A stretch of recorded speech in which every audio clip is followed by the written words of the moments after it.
Okay, if you haven't seen part 1 yet, click the link down below, but other than that, let's move on.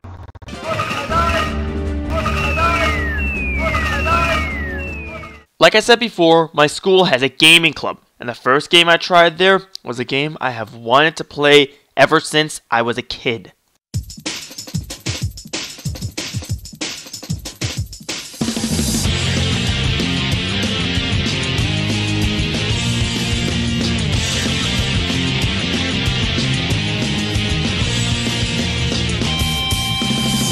Oh yeah, I said it, Sonic Heroes actually made it to the number 10 spot because this game is awesome. I don't understand why this game is so underrated. There's so much to love. For one, the level design was superb. A lot of the levels came sporting multiple pathways that reward exploration and creative thinking. I also really enjoyed how the different formations had their own individual uses, so everyone had their time to shine. Finally, I was in love with the presentation. The graphics are great for the time of its release, and the soundtrack has some amazing tunes. If you haven't had the chance to try this game out because of its reception from the fan base, take it for a spin. You won't regret it.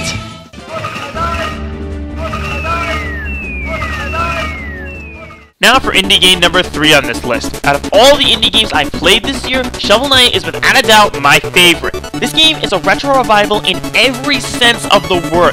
The 8-bit presentation and soundtrack is undeniably charming, and I love how retro it feels in its structure.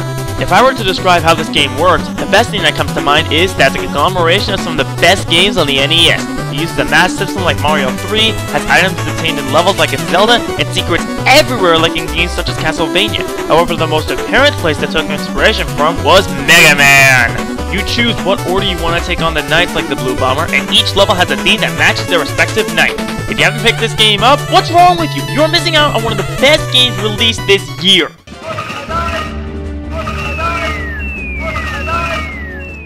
There is a huge difference between knowing about a game and actually playing it. And the game that taught me that lesson was Icarus Uprising. My roommate let me borrow his copy of the game, and I am forever grateful because this game rocks.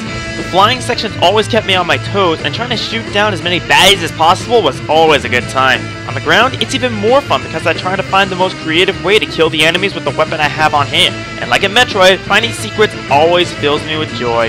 A lot of the boss fights were fun as well, requiring your full attention and at times, a good strategy. But I haven't gotten to the best part of this game, the writing. Seriously, just listen to some of these quips.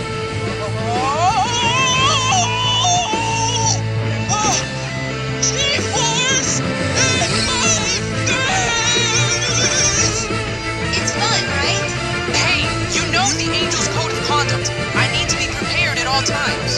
Is that the only reason? Really? Well, it does save on laundry. Ha! I knew it! Pit certainly is devoted to you, Palutena. Only because she squeezes his head when he doesn't follow orders. You mean like this? No! You'll squeeze my brains out! I always fall for that. Okay, I want to meet the writers for this game and give them a high five. Also, I'm really fond of the online multiplayer, namely the team battle. Working together to take down the enemy team was always a good time. If you have a 3DS, get this game and experience one of the best games on the system.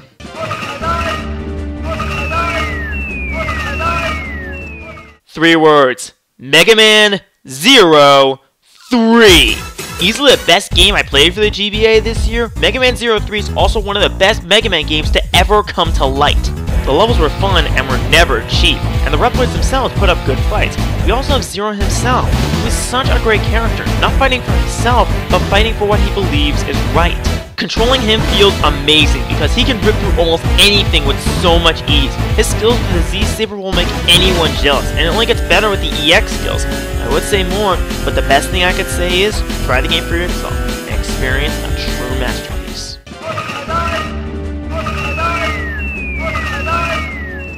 If you were to ask me what the best Zelda game was, you know what I would say? I would say Wind Waker to infinity. Playing Wind Waker HD this year really made me wish I grew up with the game.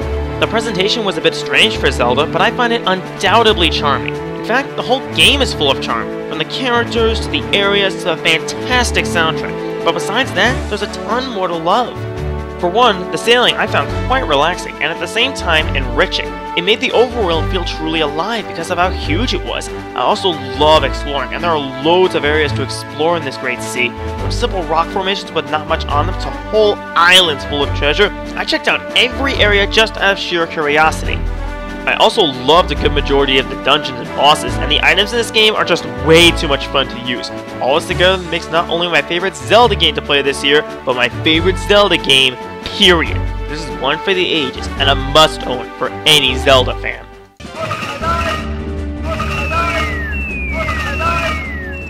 Coming off my favorite Zelda game, I also found my favorite Mario game this year, Super Mario 3D World. Sweet God, this game. I'm in love with almost every aspect of this game. The level design is some of the best and most creative I've ever seen in a Mario game. And coming off the Galaxy games, that's saying a lot. Mount Mustache and Trooper Hill, Hands-on Hall, dang, there are so many amazing levels in this game. But there's more to that in this gold mine of a game. The Captain Toad levels were also a ton of fun because of their puzzle elements. The Mystery Box levels supply great challenges. The soundtrack is absolutely gorgeous and it's exploding in replayability because there's so much to collect with the green stars, stamps, and gold flagpoles. If these reasons don't convince you that this isn't my favorite Mario game ever, then get this game for yourself and see Mario's best adventure in a long time.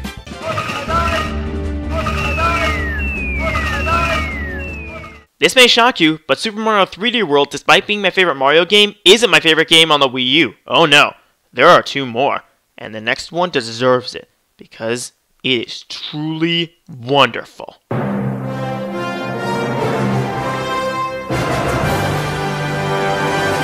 Oh dear lord, this game. The Wonderful 101 doesn't just excel as a video game to me, it's a work of art. The gameplay is addictive and satisfying with all the different Unite morphs you can use. Not to mention, the enemies in this game know how to fight, so charging in recklessly will result in getting you killed.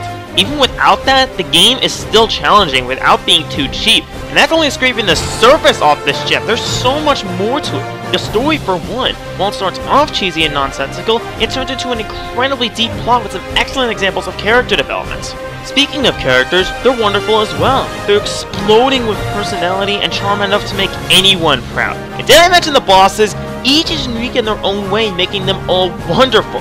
Seriously, why is this game not selling well? If you have a Wii U, get this game and experience what the Wii U can truly do.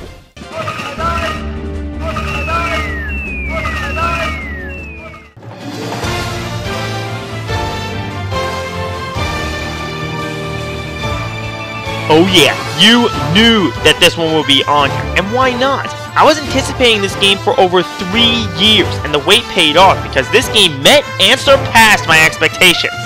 The cast of characters is humongous, with the newcomers bringing awesome stuff to the table and the veterans being better than they were previously. I was very glad that Lucario was able to be my main still, and he feels even better than before because his recovery is much better, and now his aura powers can reach even greater limits. Aside from that, my sub is Megman with his great range and his insane aerial game. And my third best is Shulk. But let me tell you, Shulk, in my opinion, is the most difficult character to master. You have to know how to use his Monado arts effectively, and also you have to learn that his priority is pretty poor. But learn how to use him like I did, and he can be a very massive threat. Aside from that, both games are absolutely bursting with content. New stadium options like Target Blast, Smash Run, Smash Tour, 8-player smashes, dang, there is so much to do. I'm sure anyone with a 3DS or Wii U has already picked this game up. And to those who haven't, what the heck is wrong with you? You're missing out on some of the best games released this year. Even with that, why is it only number 3? Simple. The next two games are truly magnificent.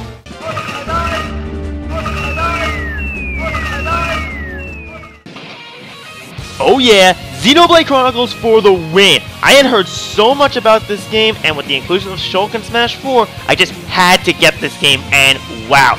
I won't hesitate and say this without a shadow of a doubt that this is my new favorite Wii game. And why shouldn't it be? This game is nearly flawless! The overworlds are so much fun to explore. There are side quests galore. The story is phenomenal. The characters are truly magnificent. The combat is so fluid and so much more.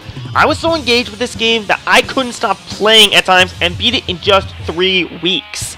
And considering that I'm a college student and I really only had time to play it at night, that's saying a lot. I feel sorry for anyone, no matter what system they own, who hasn't gotten a chance to experience its absolute work of art. But alas, one game was able to surpass it. What game is it? Well, let me tell you.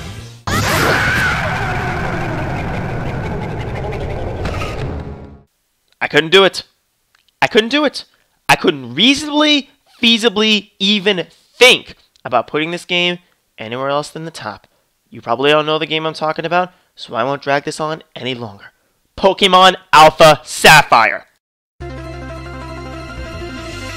Sweet, merciful Arceus. Now I know what you're thinking. How could I possibly put this over frickin' Xenoblade Chronicles? Well, pull up a chair and let me tell you my story. You see, my very first Pokemon game was that of Pokemon Emerald, and to me, it was and still is nostalgia incarnate.